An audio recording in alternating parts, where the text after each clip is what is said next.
Let me start with something most people never say out loud. Not all tears come from pain. Not all tears come from sadness. And not all tears are a sign that something is wrong with you. Some tears appear when the soul finally finds permission to speak. If you cry easily, chances are you've spent a lifetime being misunderstood. You've been labeled too sensitive, too emotional, too intense, as if feeling deeply were a flaw that needed correction. So you learn to adapt. You learn to hold it together in public, to swallow emotions, to apologize for reactions you didn't choose. But the body remembers everything the mind tried to silence. And crying is often the body's last honest language. There are people whose nervous systems live in a constant state of alert, not because they want to, but because they had to. They grew up learning that the world could change suddenly. That safety was fragile. That peace never lasted long. So they became planners, observers, controllers. From the outside, they look composed, capable, strong. But inside, there's always tension in the shoulders, tightness in the chest, shallow breathing. That tension doesn't disappear. It accumulates. And when the system reaches its limit, tears become pressure relief. Not emotional weakness, physiological necessity. Another reason many people cry easily appears during confrontation. Conflict activates something ancient. For those who learned early that anger was dangerous, crying becomes the only safe outlet. They were taught that expressing rage led to punishment, rejection, or abandonment. So anger turned inward. It learned to hide. It transformed. When someone crosses a boundary, the body wants to defend itself. But the old programming intervenes, and the emotion that cannot rise as a voice falls as tears. Sometimes, the most confusing tears are the ones that come without explanation. You're fine. Nothing happened. No argument, no loss. Yet suddenly, your eyes fill. Your throat tightens. Your chest aches. This is where memory goes beyond personal experience, because not all emotions are born in our own lifetime. Some are inherited, passed down silently through generations.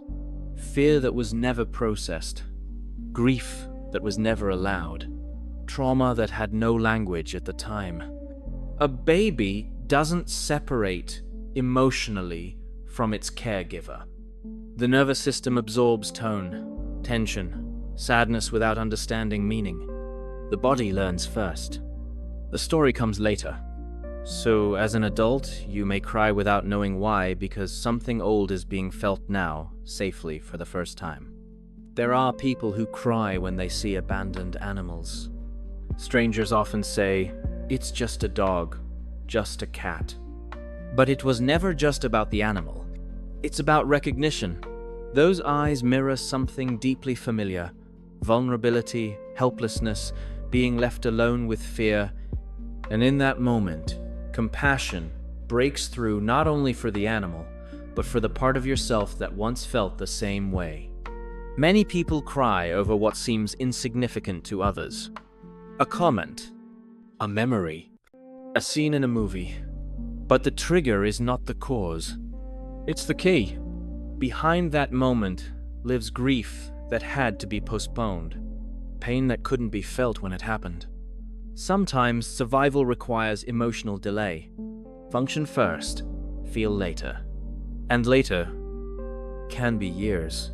When the tears finally come, they carry the weight of everything that waited patiently to be acknowledged. There is also a quieter, heavier reason some people cry easily.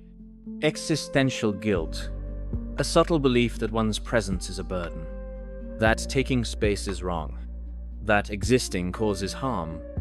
This belief often forms in environments where love was conditional, where care had to be earned, where emotional needs were inconvenient. Tears, in this case, are not for others. They are grief for the self. for the version of you that didn't receive unconditional acceptance. From a neurological perspective, some people are biologically wired for heightened emotional perception. Their brains detect shifts in tone, facial expression, and atmosphere instantly. They feel changes before words appear. This is not fragility. It's sensitivity. And sensitivity means processing more information faster and deeper. When too much accumulates, crying becomes regulation, a natural mechanism to lower cortisol and restore balance. And then there is the most misunderstood type of tears, the ones that appear in moments of kindness, a gentle touch, a sincere compliment, someone finally showing care without demand. Why does that make people cry? Because kindness exposes contrast. In that moment of warmth, you suddenly see how cold life has been, how long you survived without support, how little you needed and how long you went without it. You cry because the armor finally comes off, because the nervous system recognizes safety. So no, your tears are not a problem.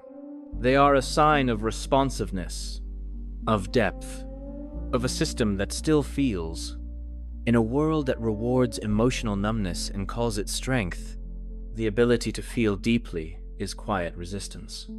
Crying means you're still connected, still alive, still human. And that is not weakness. It's courage. If this message resonated with you, it's probably because your heart still feels deeply, and that's something rare. If you want to keep exploring the hidden language of emotions, the mind, and the parts of ourselves that most people never talk about, subscribe to the channel. Leave a like so this video can reach others who may need to hear this today. And if you feel comfortable, share your thoughts in the comments. Sometimes putting words to what we feel is the first step toward understanding it. Thank you for being here. Take care of your sensitivity. It's not a weakness, it's your depth.